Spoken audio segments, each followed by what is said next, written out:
Having a teen feels like having your own live-in influencer. Somehow you know the latest makeup trend and the fact that skinny jeans are not the most flattering pants.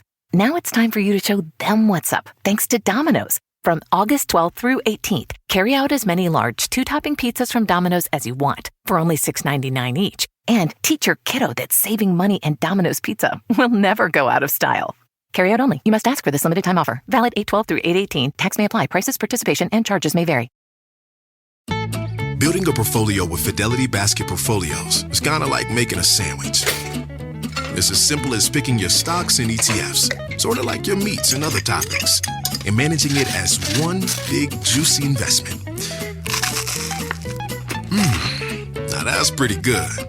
Learn more at fidelity.com/baskets.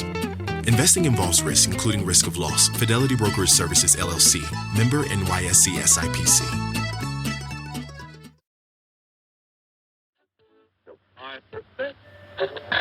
Welcome.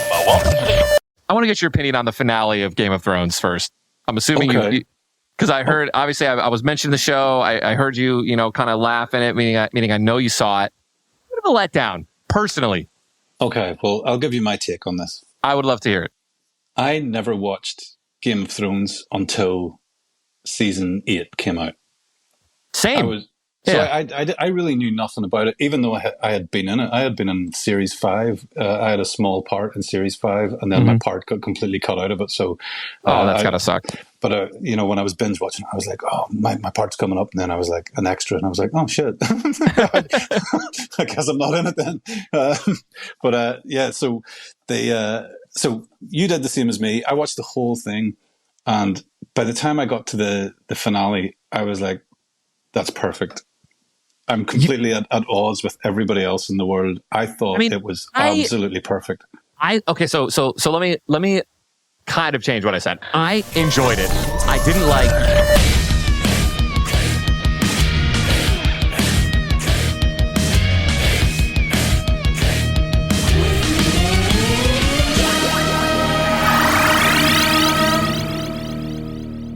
Welcome back to AFK, and today we've got a truly epic guest joining us. He's an actor, director, writer, and producer from Northern Ireland, and he's been lighting up the screen in some of your favorite shows. You know him from Game of Thrones, House of the Dragon, where he rules as Lord Jasper Ironrod Wylde. Give a warm welcome to Paul Kennedy. Paul has also brought his talent to shows like Outlander and the Frankenstein Chronicles. He blew audiences away with his one-man performance in Continuity, earning an AFI nomination. Paul's work has taken him around the globe, from the Moroccan desert to the rooftops of Bangkok, off-Broadway in New York, and now to the mystical lands of Westeros. He truly believes he has the best job in the world, and we are excited to dive into all of it. Ladies and gentlemen, Paul Kennedy.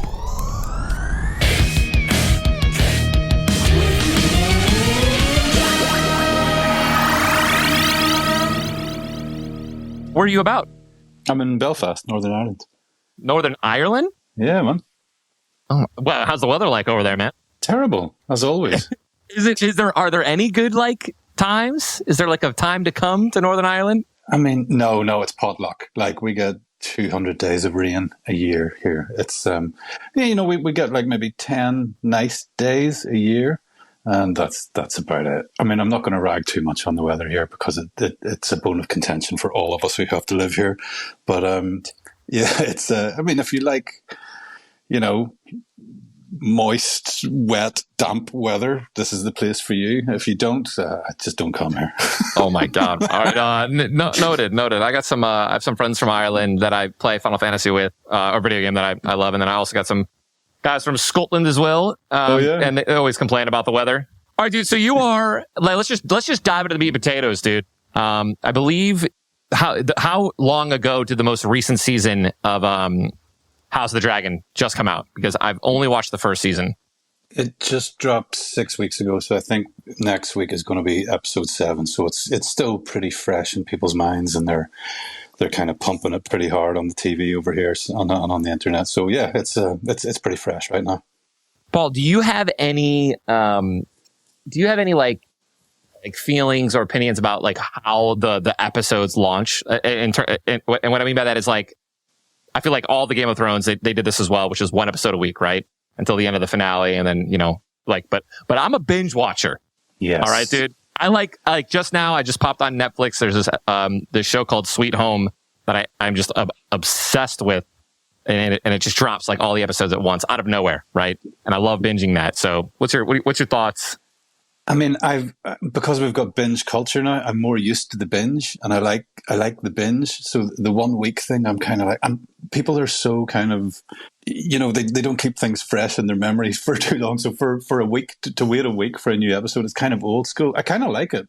Like I'm doing it at the minute with, there's a show on Apple TV called Presumed Innocent. It's a remake of that old Harrison Ford movie, and Gyllenhaal's in it, and Ruth Negga's in it, and they're so good. And it's about, he's on trial for murdering his mistress. And it is like, when we finish this podcast, I'm going to go and watch the final episode because it dropped today. So I've literally been waiting a week for this episode. All right. Well, listen, we got an hour of just anticipation, right? Leading up to that final episode for you, man. So enjoy it. You know what else is a show that's just like that? And I think you'd love it if you like, trial shows, etc. is Your Honor. Oh, I haven't seen Bryan that one Cranston. yet. Dude. Yeah, I hear it's really good. When I tell you, I had permanent anxiety from like the first episode. Oh yeah. Throughout, I think there's only 2 seasons. There might have been a third, but it's one of those things where I feel like it was doing so well, right? Like, I mean, it was obviously incredible, right? Like my wife and I were entranced, and then it's just they're just like, we're discontinuing it, right? Or we're not going to do another season, and it's like, they had to wrap it up. You know what I mean? No. Like dude, like I hate that, man. I mean. Oh, that's frustrating. And Cranston's the man. He's so good. He's absolutely amazing. I mean, obviously, it doesn't come close to what he even says is one of the most the role of a lifetime. But he absolutely kills it. He's the judge in the show. I think you'd absolutely love it. So, all right, I'm sold. I'm going to watch it. Trust me. Also, man. All right. So, what is your initial reaction, or what was your initial reaction when you found out that you were going to be a part of the Game of Thrones universe? I mean, it was all very strange because I got the role during the pandemic. And I didn't know what I was auditioning for. So sometimes with these things, they come out with like an alias or something. Yeah. So that it had this name and it had nothing to do with Game of Thrones. And I did a tape like you do with all these things. And I sent the tape off, and I didn't hear anything for like maybe 2 months, I guess. And then my agent got in touch and he said, "Oh, it looks like you're close to this thing. It looks like they're going to offer you this role." And I was like, "What is it?" And he says it's the new Game of Thrones prequel. And I was like, "Get the fuck out of here." He's like, "Yeah, man, it looks pretty much like they're going to offer you it." And I was like, "But I haven't been in the room. I haven't auditioned with anybody." And they were like, "No, they loved your tape. You're that good." That's your words, not mine. Yeah. That was it. And then a few days later, he called and he said, "You got the part." And he's a recurring character in the first season. He's going to be on more than one episode, and he might come back in season 2. And I was like, holy shit, man, really? This is so. I walked across the road and I bought a bottle of champagne and I came home and I drank it. Now that's. I mean, is there any other way to celebrate landing an absolute monstrous role like that, especially not even knowing what it is? I know. They have to be so sneaky with that. I get it, right? They don't want people to know probably that they're even, that the show wasn't even coming out or whatever. But it's so funny. I literally just had Colby Minifie on my show as well, and she's in The Boys, and she had the exact same story, by the way, of like she auditioned for something. It was she didn't even know what it was going to be. Like it was a lot more discreet as well, and then she forgot about it because they contacted her like 3-4 months later. Yeah, and then they were just like, "Hey, so can you film it one more time? But we're pretty sure you got the part." and then it just becomes obviously just a massive hit. But like, I love The Boys as well. I mean, that's that's my what's the word, compatriot, the guy from Northern Ireland invented that, Garth Ennis. Yeah, I'm shocked that it took. Well, actually, no, I'm not. I feel like it came out right when it needed to. I think it needed the kind of Preacher launch to kind of introduce people to his brain and his world and the way his characters work. And then once Preacher came out and it kind of blew everybody away, then it was like, okay, what's the next thing? And then logically it was going to be The Boys. And they've just, I mean, they've smashed it. They really have smashed it. Yeah, I think they just took for me, like what attracted me to that, or like that, just that style of I don't even know how to, just whatever, cinematography, whatever. Like it was so gruesome.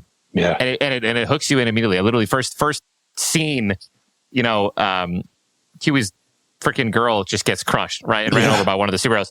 And like from that moment on, I was like, I'm literally watching every single episode possible. And and I actually think it's an accurate assessment, right? Or like of what superheroes would actually be like.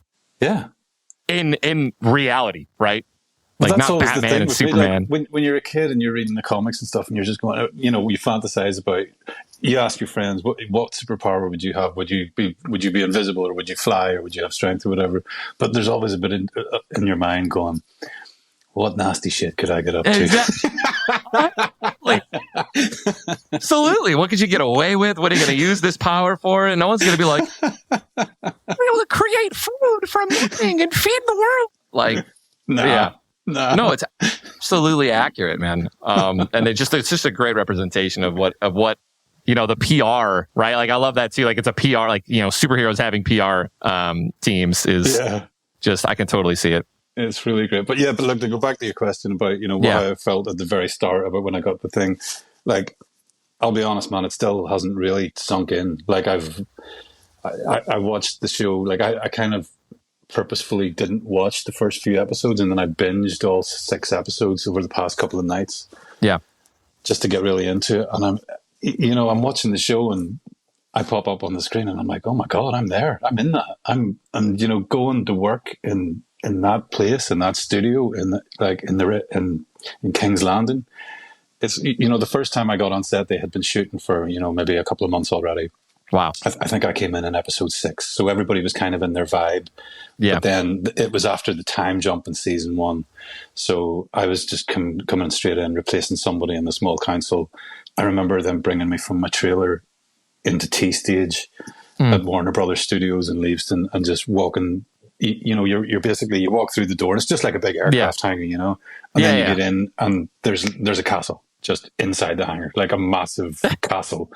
And the attention to detail was stunning. Like the stuff that they've carved into the walls.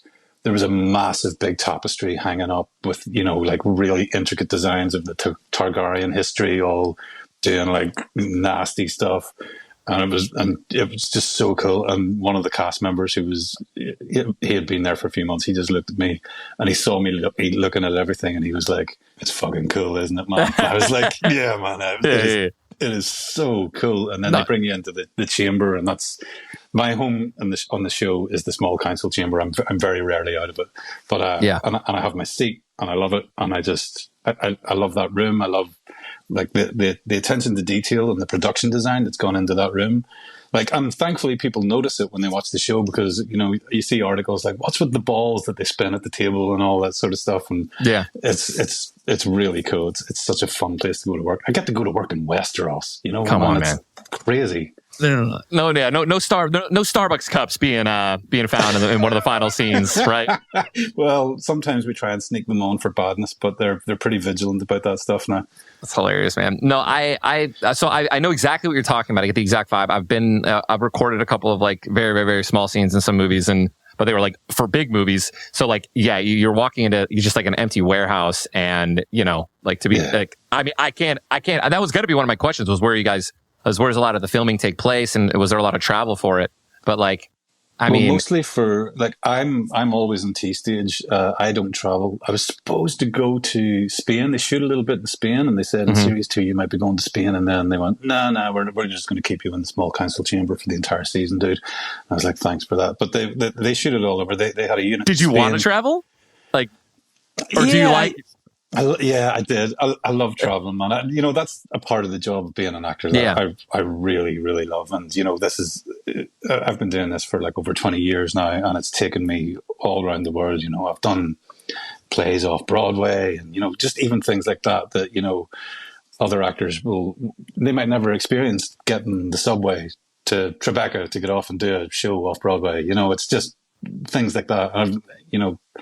I've been to Spain, France, Bangkok, Morocco, shooting movies and stuff. It's just, it's a great career, and it's a great way to see the world, you know? Yeah, I can only imagine. I mean, I can only imagine, dude. I get nervous personally whenever I leave the country or have to go anywhere that for me, it's like a language thing, right? Like one of my biggest fears, I got a lot of anxiety. I feel like all Gen Z does, or millennials rather. I'm a millennial. We're like the kings and queens of anxiety. And I don't want to be in a country or be in a situation where I can't speak the language to get myself out of a situation that's just like a complete accident to begin with. Right. Like in Germany, my wife and I accidentally walked through. So we were flying for Germany for a gaming tournament that I was there for. And we had one more flight, right? It was like a 30-minute flight. And we accidentally walked through one of the doors like that you now have to go through. And we were like late and we have to go through a bunch of security to get back. Right. No. Like, I know. And then people are like, excuse me, like, and then just speaking German at us. And like, thank God my wife took, hours and hours and hours of lessons and was able to have a mini conversation with this person. And they were like, and they basically escorted us to our gate and we made it. But like, that was my nightmare. So unfolding in front of me, dude. That's so impressive that your wife could do that. That's great. Yeah. Well, so some of her grandparents are, or I don't remember on which side, but are German, right? And spoke German, and unfortunately didn't like fully pass the language down to her when she was a child. Right. So she understood a lot of words because her grandparents spoke different languages and stuff. But yeah, she was like really excited to go there and potentially be close to her native home. And she clutched up and saved us from that very awkward situation. Fun. It's a great country, man. I go to Berlin for the film festival every year. It's just I love Berlin. It's great fun. Yeah. Dude, incredible beer, great food. And believe it or not, as long as you're not going into like the sticks, like generally a lot of people are pretty happy and chill. Oh yeah. Not like how a lot of, TV likes to portray Germans, being just, hard asses. But no, they love their fun, but they're very strict about it. I found the first time I was over, it was like, it's like this invisible klaxon goes off at 5:00 on a Friday where they just start drinking for the weekend and then they're back to work on Monday and it's all sort of serious again. But when they have fun, they know how to have fun. That sounds like me every single time I end my stream, man. It's like click off. I'm ready to do literally anything, trying to get out and golf and vibe, man. Dude, all right. So for this specific role, especially going back in time, right? Because it's a prequel to Game of Thrones.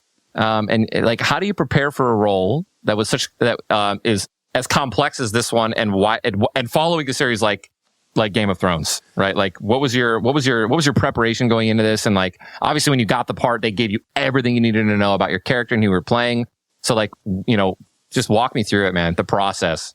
It's really interesting because like, I loved Game of Thrones. And I love that world, but this is set like 200 years or something before Game of Thrones. So first of all, the logic of the showrunners in series 1 was like, they're not going to speak the same as the people in Game of Thrones because their logic was language will have evolved as it does in 400 years ago, people were speaking Old English.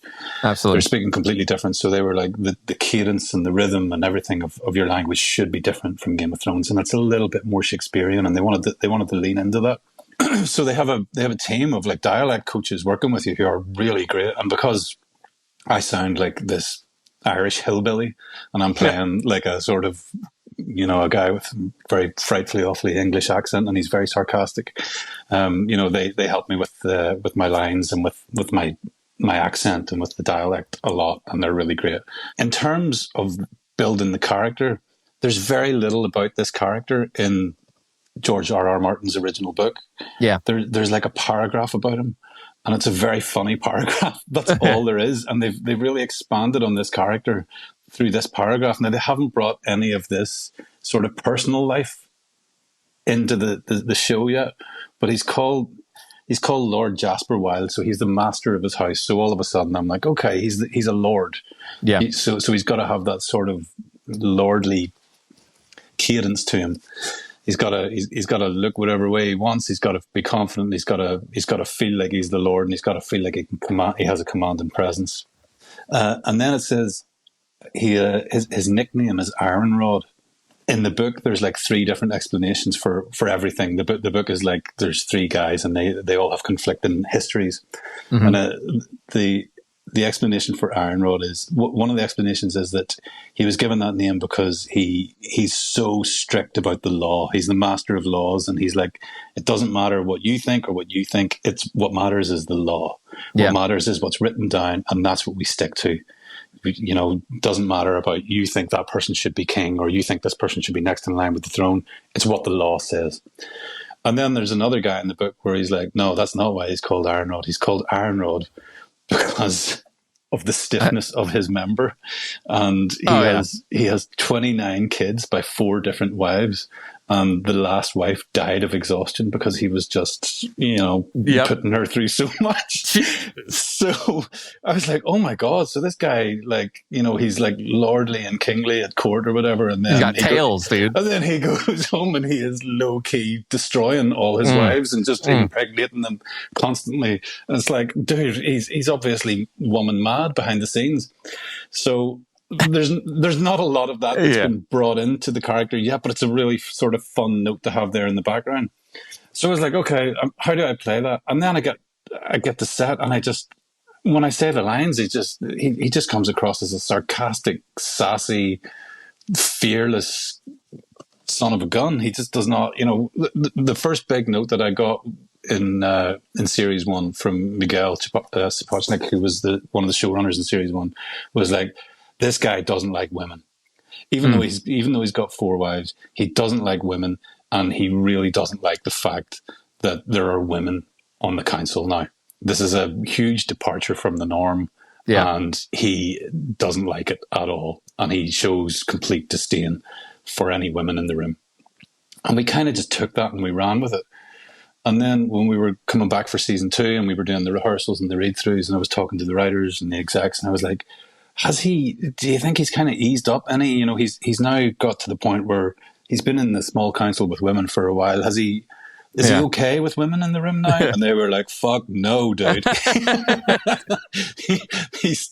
There's only one woman in the room now, and that's Alicent. He hates her. He doesn't, you know, he doesn't really like her as a person, and he doesn't like the fact that she's there in the small council. So it's a lot of fun to play. His lines are really, really funny. It's lovely to say them in a sort of weird English accent, and you know, when you're surrounded by such talented people on the production side and on the director's side and on the writing side, like, we've got such great writers, and we've got, like, the directors just know what the hell they're doing, and they're, you know, some of them have directed Game of Thrones before, and some of them have directed other more indie stuff before, and they all bring a different vibe to set, but it's always fun, and it's always great to see how the directors work differently. So that really helps you build the character as you go along. Yeah, first off, incredible answer. Jeez, I love that, and I love not having to do any of the talking on this. Believe it or not, dude. So I'm still new to, like, I'm still very much new to acting, very new to voice acting. So you land this role, and this is kind of to back up a little bit. You said you had these incredible coaches, like vocal coaches, that were helping you with your accent, and at what stage of like when does that take place, and then when does, like, you know what I mean, and then fast forward, like, when did you actually start recording? Like, how long do they give you, right, like, those lessons before going in and starting to record and film? About 6 weeks before I turned on set. You know, it was like, so they're making sure you're taken care of, right? So you're, like, for sure, confident as hell going in. Okay, that's awesome. Yeah. So, like, you know, and they make themselves really available for you, where they're saying, you know, we're always here for you. If you're having problems with any words or any meanings, or, you know, just call us and we'll help you go through it. But, you know, usually I've worked with a voice coach before a lot of times, especially when, like, because the way people from where I'm from, the way we talk is really fast. You know, if you're in a bar in Belfast, like, the conversation will just be 90 miles an hour. So whenever you have to act in a different, you know, if you have to do an English accent or an American accent, you have to slow it down, and it doesn't feel natural to my brain because I just spew. Yeah. But usually about 6 weeks before we start, they would call you up. You would have a session with them, and usually they're kind of fine with it, you know. And then if you'll have a follow up session, and then on set they're kind of always there as well. So that's amazing. And I'm not fussy about this. I'll say to them, listen, if I'm slipping, or if you hear any hint of Belfast accent coming out of this character, get over and tell me, because that we have plenty of takes and we have plenty of time to put it right. And they're really good that way. I absolutely love to hear that, because that would be one of my biggest issues as well, right? Is being like, hey, you got this role, like you audition for it, we love it. Come, we're filming now, all right? We're filming in 2 weeks, and like, and then they're like, oh, also there's an accent on it, and like just basically just being tossed in the deep end, right? That's it. Isn't there? Sometimes you just can't do it. Like I remember I got a part in something years ago, and it was like a TV movie. Yeah. And I had to play a French cop. Oh, geez. And they were like, you got to do the accent and everything. So I did the audition, and I did the French accent, and I was like, my God, that was terrible. Sent it off, and they're like, yeah, you got the part, dude. And I was like, oh, yeah, no. What? Really? Did you take it too? Like, you got it? Did you accept it, or were you just like, I can't? I did, dude. You offered me money to appear on camera. I'm going to do that every day. So I turned up, and it was like with really good British actors, like Zoe Wanamaker and Julian Ryan Tutt was in the scene and all, and there was me doing this fucking awful French accent. It's sometimes I wake up in the middle of the night thinking about that scene. It's like, oh my God, I just couldn't nightmares, dude. I said to the director, I was like, I'm so sorry about this. I'm completely ruining this. And he was like, no, dude, it's fine. I was like, oh, I still haven't watched it because I don't want to see myself doing that. It was terrible. Dude, so I get that, man. Like I'll like, sometimes I'll have to do like a video, or sometimes like, for sponsors and stuff, or I'm doing a shoot and they're just like, dude, can we get this real quick? And I'm just like, dude, it's going to sound so cringe. It's going to be so bad. And I will never watch that stuff, man. I'm always just, I'll freaking burn it from my memory. Every time I see it, instantly mute it. You have to. No way. You have to. And like, I know plenty of actors who can just turn up and turn on the accent straight away. And you can turn, even in conversation with them, they'll flip between accents just for a laugh or whatever. And then, that's not me. I need to put the work in beforehand, then turn up. Like if I turned up to Westeros and they asked me to start improvising, I'd be like, guys, I'm sorry. I just ain't gonna happen, dude. I can't improvise in this accent. But that's just communication, man. All right, let everyone know what you're working with. Like, listen, give me time, right? Give me time to do this, and I can come prepared. But like, don't ever expect me, to be ripping this for you guys. Full improv. Thing, you're kind of taught when you're being taught acting, you learn about improvising, and you should always be up for it. And I believe that, yes, you should, but it's kind of not really the way I work when I'm doing such sort of intricate accent work. That's what I'm saying. Yeah, I completely agree. Accents are something different. You have to work on them, right? Especially if you're already. Well, it's not only the accent; it's the completely sort of Shakespearean way of talking as well. We have this, it's the Westerosi way of talking where it doesn't sound anything like it would be like, it's almost like improvising in a different language for me. It would be so tough. But some of the guys are so good at it because they've said to us a few times, yeah, just make some shit up. they haven't used those words, obviously, but they're like, we've got to get some coverage of you guys doing dialogue while this person leaves the scene or whatever, So some of the other guys at the table, they'll just make some stuff up, and I'm just sitting going, oh my God, these guys are great. I'll just let them do it. Yeah, just store it all in the back of the noggin, dude. If they ever ask you to, you just put together what everyone else has said once or twice, and they'll be like, oh my, incredible. Yeah, incredible, Paul. I thought you said you couldn't do it. Oh man. But I want to get your opinion on the finale of Game of Thrones first. AFK with Ninja. Having a teen feels like having your own live-in influencer. Somehow you know the latest makeup trend and the fact that skinny jeans are not the most flattering pants. Now it's time for you to show them what's up, thanks to Domino's. From August 12th through 18th, carry out as many large 2-topping pizzas from Domino's as you want for only $6.99 each. And teach your kiddo that saving money and Domino's Pizza will never go out of style. Carry out only. You must ask for this limited time offer. Valid 8/12 through 8/18. Tax may apply. Prices, participation, and charges may vary. Shopify is the global commerce platform that helps you sell at every stage of your business. With the internet's best converting checkout, 36% better on average compared to other leading commerce platforms, Shopify helps you turn browsers into buyers. In fact, Shopify powers 10% of all e-commerce in the U.S. Sign up for a $1 per month trial period at shopify.com/podcastfree. All lowercase, shopify.com/podcastfree, shopify.com/podcastfree.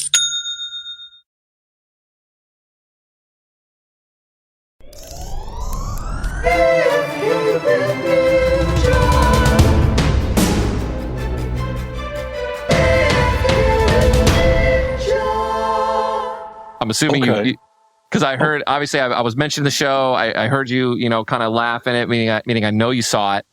Bit of a letdown, personally. Okay, well, I'll give you my take on this. I would love to hear it. I never watched Game of Thrones until season 8 came out. Same. I was the same, by the way. Season 8 was a month away, and I watched all 7 seasons in a month, and then finished the last episode as the first episode launched.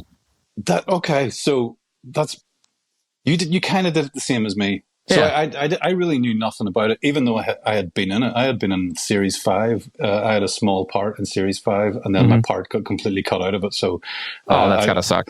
But when I was binge watching, I was like, oh, my part's coming up, and then I was like an extra, and I was like, oh shit, I guess I'm not in it then.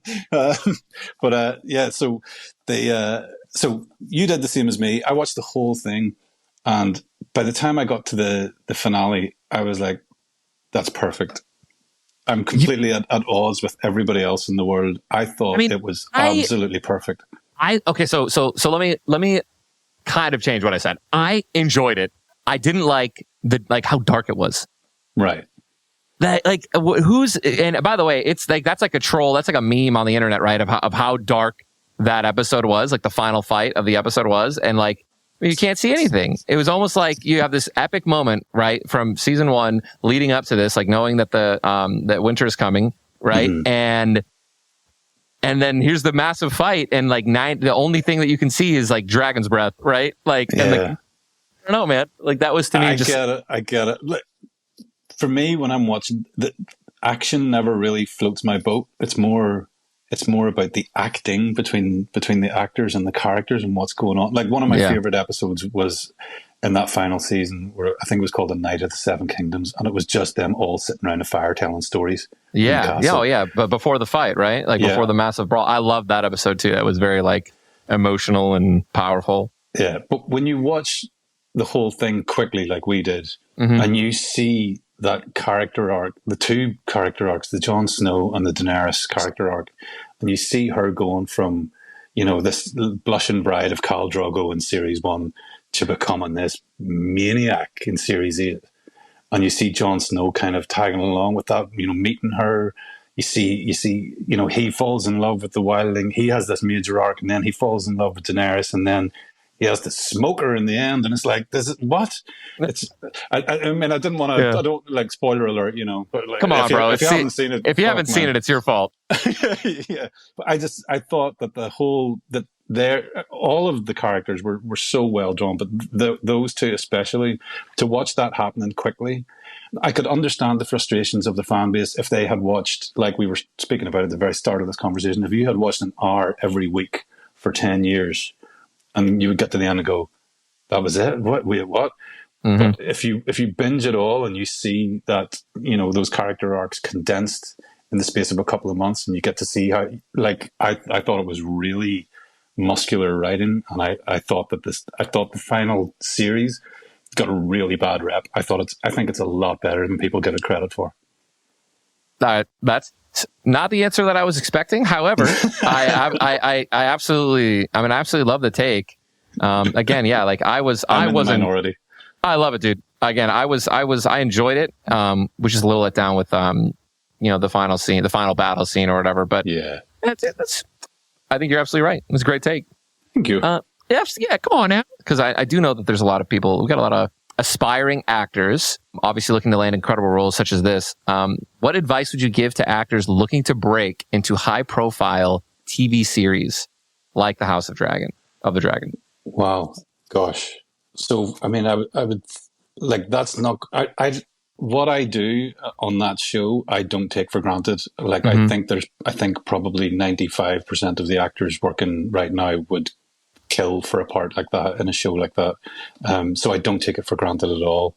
I'm not sure about what advice I can give to get into a high profile show, but I think that there's a roadmap that you can follow that's kind of like, if you diversify early in your career and you're not afraid to learn your craft and you do all the work. Like, I mean, I've been doing this for 20 years and I've played every hole in the hedge theatre in this country and beyond, taken extra work.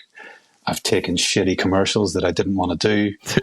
I've taken, day player roles in TV shows that were kind of thankless, but all of it contributes to where I am now, I believe.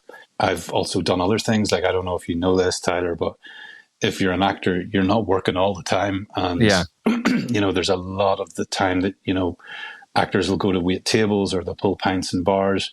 For me, there was always, I had to do that for a long time and I don't begrudge it at all. But I wrote and I directed plays with my friends in them when we were out of work, and we would create our own work.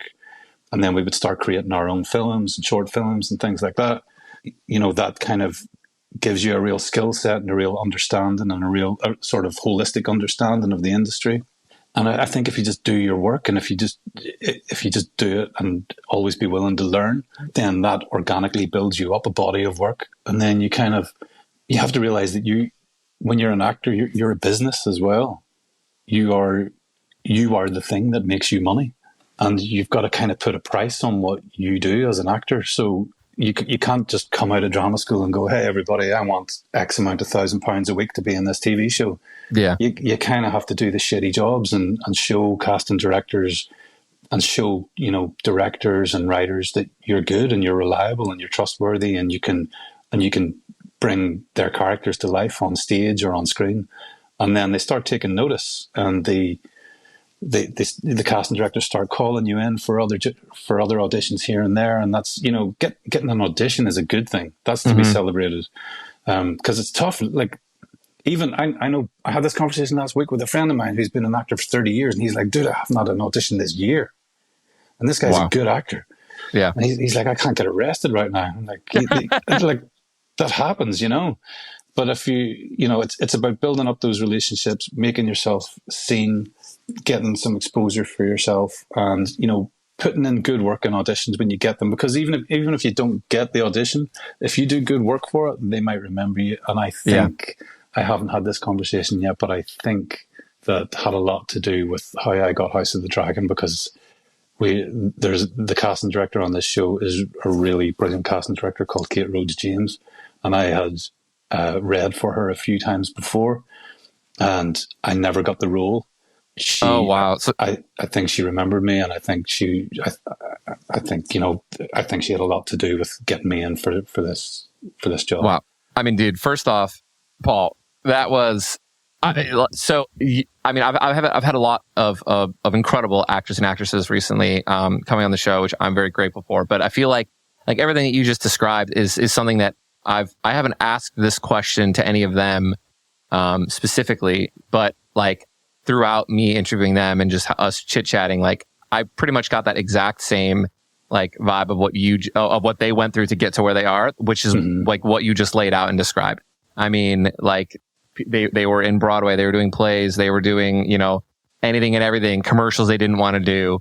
And like that is, I get it. That's incredible. So you have to do it, and then hopefully you can get to a stage in your career where you don't have to do it anymore, and you can kind of be a little bit more picky about what you do. Yeah, I love it, man. I love it. And you know what, dude? I've been given like recently, a lot of like potential roles or like even auditions, and for you to just say that auditions are like super important as well, even just to get them. Like I know that I'm in a position. The only reason I'm getting those auditions is because obviously like I'm a sometimes they want a name on like a voice actor, right? Or, right. Or maybe they've seen enough of my streams and enough of my videos and energy that they know that maybe I'd be great for the part, as well. But like, I a lot of the times I'm nervous about applying for them or actually even sending in tapes, because You gotta love it, man. Like I gotta start ripping it. I think so. Yeah, you gotta love it, and you gotta look at it as, listen. There's some tapes where I've sent off, and I've just been like, oh god, I wasn't very good in that. But if you get to the stage where you're doing self tapes and you're going, hey, I think I can be proud of that work, and I can be proud to show that to someone. That's all you can ask for. The self tape thing has been a bit weird for actors in recent years. I don't know what it's like in the US, but in the UK, there's been a bit of a kickback from actors in some quarters where they're like, these people aren't even watching the tapes. We're just kind of wasting our time here. Oh yeah, I mean, yeah, you'll never know, right? Like, yeah, which is even. Oh man, God, I can't imagine sitting there. But you know what? You kind of, even if they're not, and this is probably a silly thing to say, but even if they're not, the time that you take to putting in the tape, you're working on your craft. Yeah, you're doing something. And if your agent sees it and your agent still believes in you, then that's good. Because I know people who have been booted to the curb by their agents, and that's got to not be a nice feeling. Oh, no, I can't imagine. Oh, wow. Yeah, you want to talk about taking a blow to the ego, which, by the way, I feel like all actors have to have some sort of an ego, right? Not like, and not that an ego is a bad thing, too. I guess confidence, right, I guess could be used. I get, a lot of people confuse that with ego with confidence. A lot of people think that I'm egotistical and like the way that I kind of talk about my skill in, the games that I play. And it's like, listen, I'm not, yeah, but you're good at it. I'm good at it. I'm confident, right? Like, I'm not going to sit here and be like, I'm terrible, or like my aim is ass, and I like and just tear myself down. So like, yeah. No, big yourself up if you're good at it. If you got talent, to, man. You might as well shout about it. Yeah. Listen, dude. No, it's one of the most important things is to be able to pick yourself up. And because God knows that everyone else is more often than not, not tearing you down, but it's difficult to get compliments from other people. You can't rely on someone else to build you up, is what I guess I'm trying to say. That's it. But you know what? I count myself very lucky. I have a very small pool of friends in the acting business, and we try to keep ourselves going in times where we're not getting jobs or whatever. So there's another pal of mine I know who didn't get jobs for a couple of years, and he was in a bad place about it. And I was like, something's going to come along, man. Something, you're fucking talented. Just keep doing what you're doing in the meantime. Keep making some money. Keep putting the work in on the auditions. And then last year, he just fucking hit it. And he hasn't stopped working. He's just been working solid for a year, and like good work in solid TV shows, good roles, recurring roles in TV shows, 3 in a row. It's like, I fucking told you, man. Like, so many times he was like thinking of just jacking it in. I'm like, no, man, this is what you got to do. And I had the same conversation when I think I was like 26 or 27. I'd been doing it for 5 years. Yeah.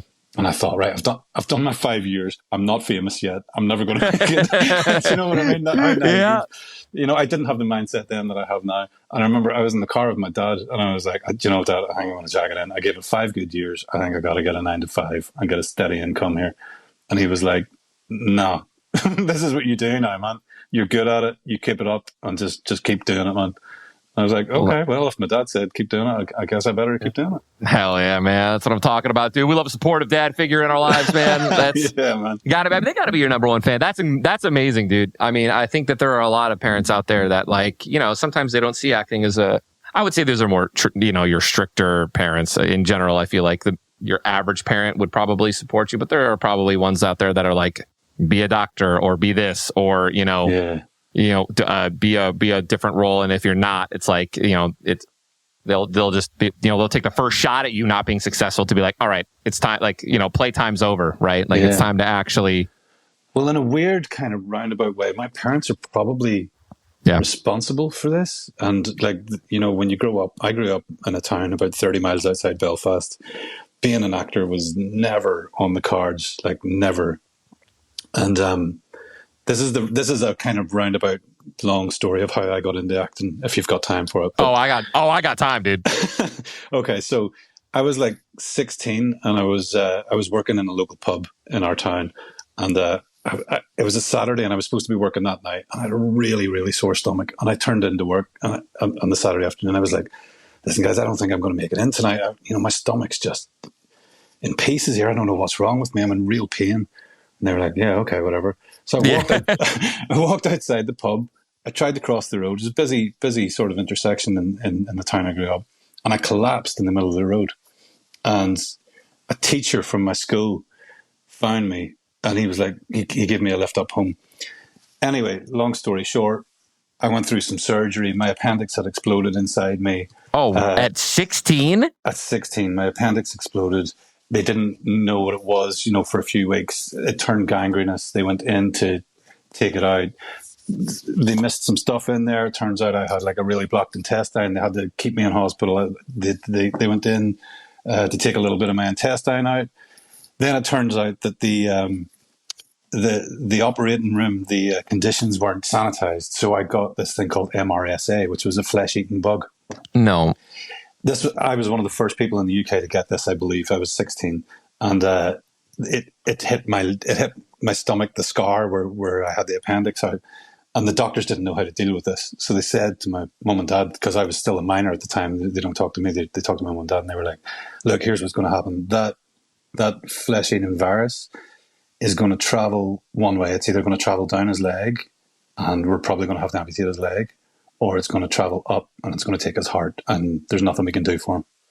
So my mum and dad were like, this motherfucker's going to die. Yeah, oh my God. And I didn't know any of this. So anyway, I was in hospital for a long time. I missed a whole load of school. I didn't even want to go back to school after that summer, Yeah, why would you, bro? I feel like you feel like you just got a second chance at life at such a young age. I'd be like, I'm not trying to learn. Yeah, well, it was my plan to not go back to school. I just wanted to get a job. And then my dad said to me one day, he was like, hey, the headmaster says you can go back to school. And I was like, oh, fuck. Right, okay, I guess I'll go back to school then. Aww.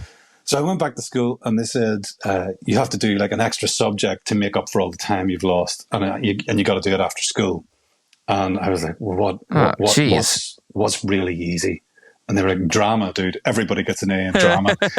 And I was like, okay, I'm your man. So I went and did drama. I was the only guy in the class. So all of a sudden, all these guys in school were like, who had never looked at me before. I was having chats with them about Shakespeare and all this sort of stuff. And it was really good fun.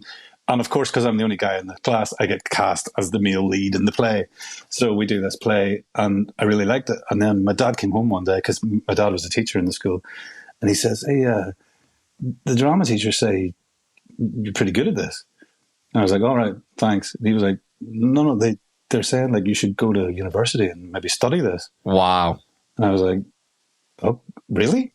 Like me? Okay. And that's kind of just how it happened. So I went to university and learned acting, directing, and writing, and then got a, just that's it. That's how I became an actor. That is incredible, man. And dude, I almost feel, I very much vibe with that story, relate with it as well. Not to the near-death experience, which is, congratulations on surviving that, especially, you know what I mean? Like, Jesus. Yeah, I'm happy. I think everyone is, man, because you're obviously killing this role also, and all your buds and stuff are, God, man. Anyways, I was kind of like the same thing. Like, I didn't know, like, streaming wasn't like a thing. I didn't know about it, like playing video games and streaming. Like, I didn't know there was a way to make revenue, and some random dude that was like kind of a part of my team that I was on was just like, hey man, like you should try streaming. I'm going to have a website soon. I think you'd be good at it. And I'm like, sure. Just send me the shit. Like send me the equipment and I'll start doing it. And so it just kind of happened organically. It absolutely happened. I just played video games, Paul. Yeah. Like I didn't expect to be this, an entertainer or somebody that makes YouTube videos and stuff. Like all of it kind of all happened at the same time when this guy why do you sent think me a capture card. Why did it? How did it blow up for you? Because did you like start with like a small group of people, like small number of subscribers, or were you like pushing it to try and get more, or how did you grow? Man. Oh man, hey, listen, do you have time for a long story? I can talk to you about this for months. I'll kind of summarize a little bit. So there wasn't even a way to make revenue at the very early stages of it, right? Like, I didn't have like a close group of friends that I had watch me. It was just like, it was one of those things where streaming was just so new and there weren't that many people that were streaming. Yeah. Where like I was able to get like 20 to 30 viewers within like a month of just like grinding, like being in the category of Halo and just kind of grinding it out on the website. Then, mega fast forward, I'm pulling a couple hundred viewers, Justin TV is the website. It's now Twitch TV, but it was Justin.tv. Yes. They were like, hey, you know, one of my buddies who one of the workers at Justin TV was a viewer of mine because he loved Halo. His name was Marksman. So like he had a little staff badge in my chat, and you know, it was always cool having him in there. He DM me and was like, hey bro, there's hey bro. I'm like, what's up? He's like, I got some news. I'm like, what? He goes, you want to make some money? I'm like, yeah, obviously. And he's like, dude, I can get you in on the partner beta program where people can subscribe to your stream and you can make ad revenue from playing commercials. And I was like, say less, dude. Like, you sign me up. And then literally the rest is history, right? Like I started making, you know, I kept streaming, obviously started making somewhat decent money. And then eventually it got to the point where I told my mom, I was like, cause you know, I talk about traditional parents wanting, you know, rooting for me, but you know, not really. They were very much always like, hey, you need a backup plan, which is going to be college because like there's no way. What age were you when this happened? 18, 19. So like it was dude. Well, actually no. It was like 17 was when I started competing and then streaming, you know, so like they kind of already knew that I needed to like wake up and have a backup plan. But then once I told my mom one day, after it was the first time I got $3,000 was like my first big check from ad revenue. Oh, hell yeah, dude. And I told, and my mom's like, let me see it cash. And I was like, you know, like I had the check in my hands and I'm like, all right, mom. So I go to the bank. And I'm like, can I cash this? I don't want to put it on my account. They gave me like all cash. I came up to my mom. I fanned it in front of her. I was like, I'm doing this. I'm doing this. You can't stop me. Oh, that's hilarious. That's so yeah. funny. And then, I mean, and like I could, you know, there's a bunch of ups and downs that throughout my streaming career. But like I always made a promise to my mom and my wife, girlfriend at the time. I was like, if I ever just fall off the face of the earth, right? Or like something happens where I'm just not making revenue and things aren't going well, like I will go back to college, right? Mm-hmm. I will go back to school and I'll find a way to pursue something else, blah, blah, blah, blah, blah. Yeah. And, you know, there was a moment where that did happen for like a year. And I was going back to college and I was still streaming, doing it all, trying to make everything work. And then, you know, I thank God my streaming career took off again and I dropped out faster than you could, dude. And I was just like, bye-bye. Nice one, man. Never had to look back. Come on now, dude. Let's go, Paul. Well, you know, I think you already know how long your role, or like you have an idea of how long, you know, Lord Jasper is going to be around. I hope that, you know, you have this part and you don't get killed off anytime soon. I hope so too. So does my bank manager. Hell yeah, dude. We're going AFK with Ninja. What's he gonna say?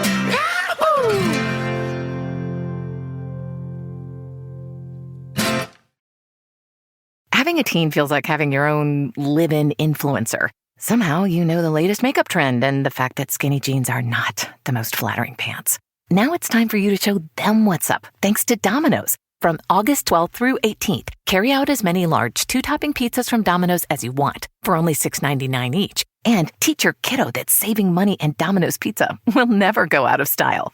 Carry out only. You must ask for this limited time offer. Valid 8/12 through 8/18. Tax may apply. Prices, participation, and charges may vary. Shopify is the global commerce platform that helps you sell at every stage of your business. With the internet's best converting checkout, 36% better on average compared to other leading commerce platforms, Shopify helps you turn browsers into buyers. In fact, Shopify powers 10% of all e-commerce in the U.S. Sign up for a $1 per month trial period at shopify.com/podcast free. All lowercase, shopify.com/podcast free, shopify.com/podcast free.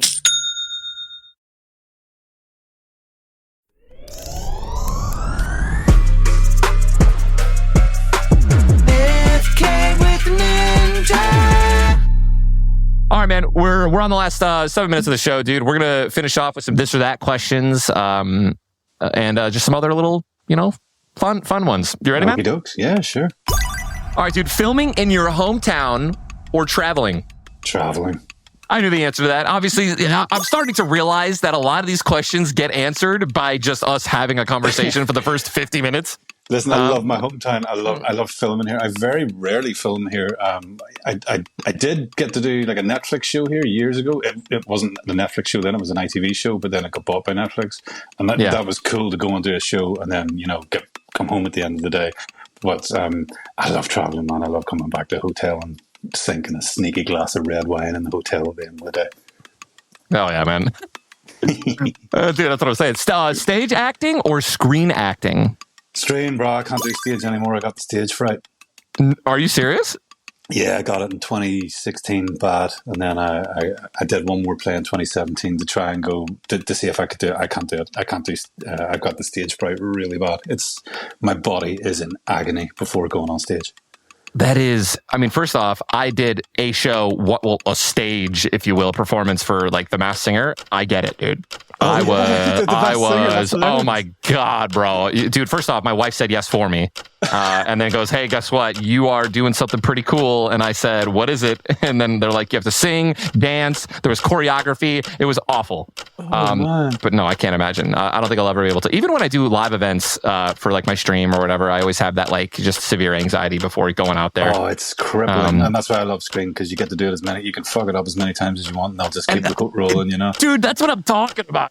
I've done, like, it's one of my favorite things. I've like watching a lot of, you know what? Hold up. Let's, you know what? Fuck it. I'm going to keep talking about this. Watching, like, when the film keeps rolling and, like, someone breaks character, but then everyone, like, just knows exactly, like, take it from the top without having to say action, any of that shit. They just go, hold up. Like, and then you keep going. Oh, yeah. Like, I love that. Yeah, like, it's actually, like, very relaxing. It's like, you can mess up 5 times in a row, and then that 6th one, before they say cut and have to reshoot, you fucking nail it. Yes. And that's amazing. I love that about film's free now. Film. When I started on this, we were still shooting on Kodak film, and it was like you can't do that because you're wasting film. But now it's all digital.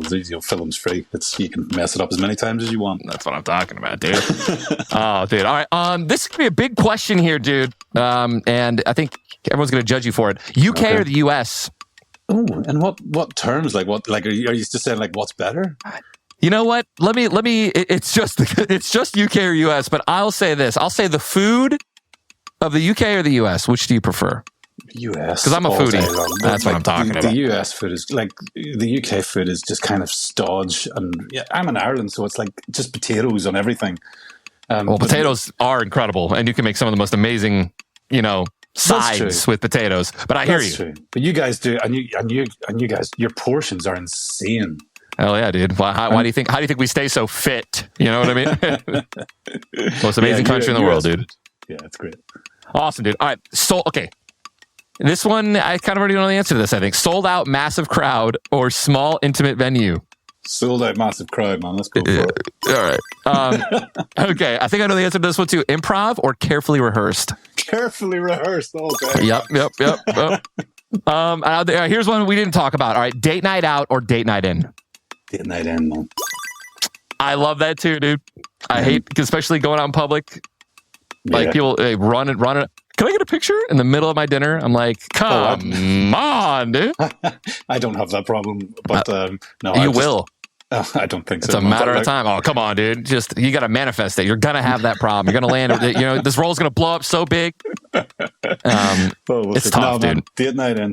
A movie and a bottle of red wine. Yes. Yeah. And a cuddle. Yes, dude. I'm down for it. You want? I'll fly out there right now. Let's just do that, you and me, dude. A little movie night. I'll bring the wine. That sounds amazing, dude. That's good, man. That's good. Oh my gosh. All right, dude. What is one thing Americans get wrong about English people? Oh gosh. That's man. Yeah. You know what? This is like a stereotype in Family Guy where you always say you have British teeth. English people's teeth are fine. There you go. There you go. They're teeth. Well, and not all Americans are overweight, but just most of us. All right. What is the most unexpected source of inspiration for your work? Oh man, wow! I know. I as I was reading this, I was like, okay, hold up, we're getting deep. Unexpected source of inspiration for your work? Probably my kids, man. They've just got like such an innocent worldview. Like when I need inspiration, I'll go to like a museum or I'll read a book or something. Like I'll try and educate myself in some way to be, try to learn a new language or something and get into the headspace of people who speak Russian or whatever. But the unexpected sources when your kids do stuff and you're like, oh shit, man, I never thought about it like that. Sometimes they can just say stuff where you're just like, yeah, you're right. I didn't think about that before. That's hilarious. Or so they're a gold mine for that kind of stuff. That's a great answer, man. Wasn't it? Absolutely great answer. Holy, that's what I'm talking. The little ones, dude. I'm ready for a little one. My wife and I, we talked about that. Oh yeah. Good luck, man. Good luck. Yeah, dude. I know. We all of our family has little ones running around, so we basically are already our parents. And every time we hang out, we got to look after them. Except for changing their freaking diapers. No, you don't want to do. I never thought I would do that, but then it happens, and you're just like, yeah. I guess I gotta do who else is going to do it? Someone's got to do it. Yeah. All right. What is your favorite, most underrated vacation spot? It's got to be Donegal, County Donegal. Like, I don't know if you've ever been. It's only like a 3-hour drive away from where I live, but it's like the beaches are amazing. The pubs are so good. The food's great. The people are lovely. The golf courses are really cheap and really good. And, that's what I'm talking about, dude. Yeah, it's like it's just class. It's really good. Donegal, and it's beautiful. It's so beautiful. Is the weather still like? Is it better? In the summer, it's a little bit better, yeah. But it's like the vibe of the place is so good that you don't care about the weather. It could be doesn't even matter. Down with rain, it doesn't matter. I love those are the best types of spots, man. Yeah. All right, dude. Final 2 questions. We ask all of our guests these questions. Okay. If you had to delete all but 3 applications from your phone, which ones would you keep and why? Or just which ones would you keep? Keep 3 apps on my phone. So like you got to download them, like App Store. So like WhatsApp, that's like that'll count. Like you have to have WhatsApp on your phone, right? Okay. WhatsApp. What do I use every day? What are the 3 apps that I use every day? WhatsApp, chess.com, and Did you say chess.com? Yeah, chess.com. Chess. You do chess puzzles and shit? I have to do that. So WhatsApp, chess, and probably the IMDb Pro app, because it just has all the news of everything in our industry, and I can also snoop on people on it. All right, dude. All right, professional. I love that. Chess. You got your pastime. That's fair. No, I shouldn't have said chess. You already did, dude. It's too late. Can't take it back, man. No take-backsies. No take-backsies, man. All right, dude. Final question. So this podcast is called AFK with Ninja. AFK in the gaming world stands for away from keyboard. But in your own words, define AFK. What do you do when you're AFK? How do you get away? I don't take a lot of time off when I'm not acting. I'm running my own little film company with a tight team of, we make low budget feature films and stuff like that. And we're trying to move up into making more higher budget feature films. But when I'm not doing the work stuff, I'm just hanging with my family, pretty much. There you go, man. Yeah, all right, dude. Sports. I'll watch sports from morning to night. I don't care what it is. What's your guilty pleasure for sports? My guilty pleasure? In every summer, if I've got the time, I'll try and watch the Tour de France, which is just finished. I love the Tour de France. All right. Yeah. All right, man. All right, well, dude, Paul, that's it, man. That's all we got for you today, man. I appreciate your time. Thank you so much for just shooting the shit for the last hour, bud. Not at all, Tyler. It's been a pleasure. Thank you, man.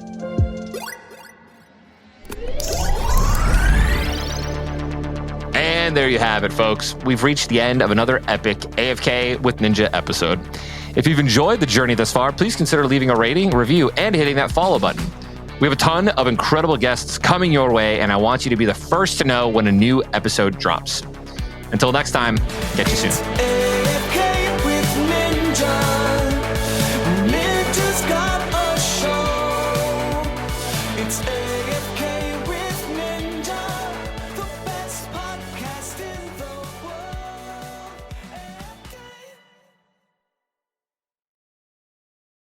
Having a teen feels like having your own live-in influencer. Somehow you know the latest makeup trend and the fact that skinny jeans are not the most flattering pants. Now it's time for you to show them what's up, thanks to Domino's. From August 12th through 18th, carry out as many large 2-topping pizzas from Domino's as you want for only $6.99 each. And teach your kiddo that saving money and Domino's Pizza will never go out of style. Carry out only. You must ask for this limited time offer. Valid 8/12 through 8/18. Tax may apply. Prices, participation, and charges may vary.